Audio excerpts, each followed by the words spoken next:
Hey folks, it's Jim. It's getting a little windy. I hope it's not affecting the volume or the voice. But today we're going to go over ballistic backpack. And after the school shooting, I'm helping another person build a pack. This pack, I really like it. It's 50 liters. It's a nice little pack. And it's got the removable little pouches and things of that nature, and it can be compressed way down, but it can expand out and take on 50 liters. But in it today we have a ballistic shield. Okay, and this is level 3A. This weighs 20 ounces or 1.4 ounces, right? 1 pound 4 ounces.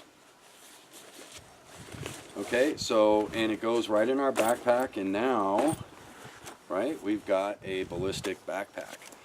And I don't, on the channels I watch, no one's talked about it, especially with my bicycle bug out now. I'm not going to be wearing body armor pedaling a bike. I know I'm going to take it off. Anybody who's had to wear body armor for any extended period of time knows the one thing you want to do is get that stuff off. And eventually, after a while, you do start to take it off a lot. And that can lead to problems. So anyway, but in our backpacks, most of us are not going to want to wear body armor anyway. So here's something we can put into our backpack, which if you're smart anyway, think about it. If you hear gunfire or you see gunfire, you should be running, shouldn't you? Going away from the gunfire. So where do you need your protection anyway? In your back, right? Got your back, Jack, with a ballistic backpack, right? Think about it. That's all I'm doing here today. I'm not going to tout any particular ballistic shield. At least level 3A, but I would go to level 4 if you can at all afford it. But again, one of the lightest that I found at level 4 is 3.5 pounds, but that is buoyant as well, which means it floats, right? And so for my backpack, in case I find myself in a water situation, I prefer to spend a little extra money and get that level 4 protection with some buoyancy, so that it's not going to weigh me down, right? You can get a steel shield, but they weigh 7 to 10 pounds. And that's a lot of weight to be carrying. Think about it. That's really going to up the weight. If we can cut that in half, to me, it's worth the money, right? And I know me with body armor, having had to wear it a lot. The one thing I want to do is get it off. Call me a fool or whatever, but I always wanted that damn body armor off of me. It's bulky. It's just uncomfortable. I don't care what one you buy, and it's hot, you know.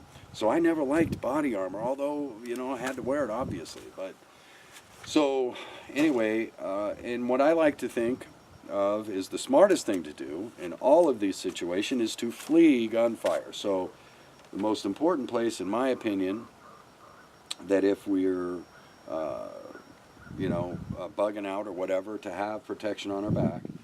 And that way, when we do flee, our critical mass for when we're fleeing is gone. But you can also use it like this, can't you?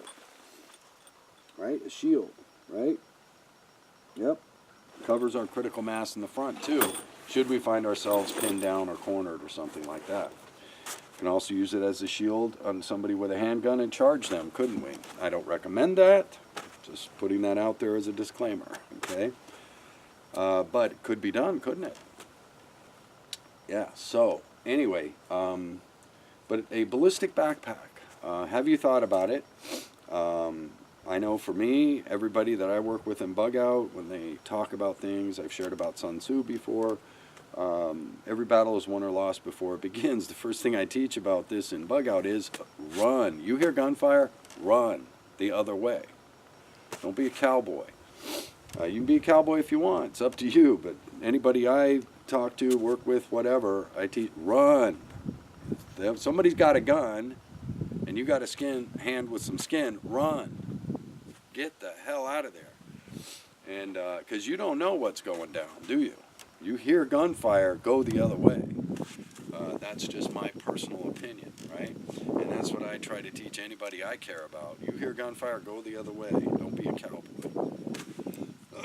Most people are not trained to deal with threats like that. And here we've got the coverage, right?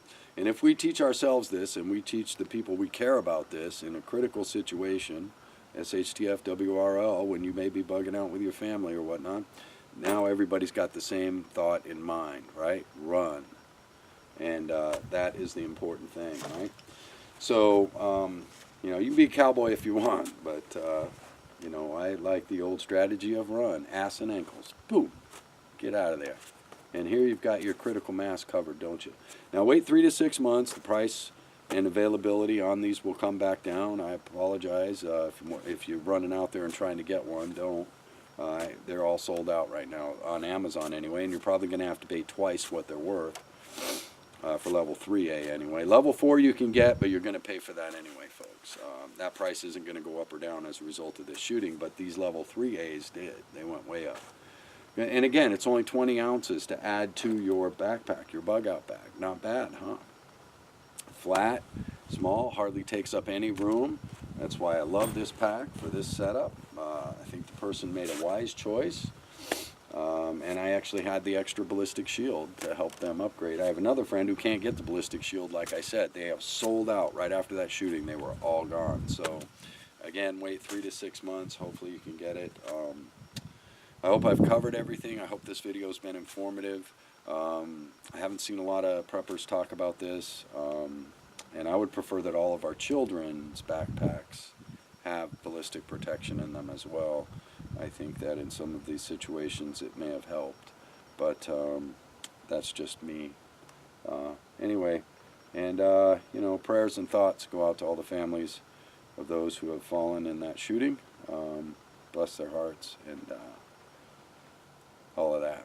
So anyway, have you thought about the ballistic backpack for your preparedness and your family's preparedness? Jim out.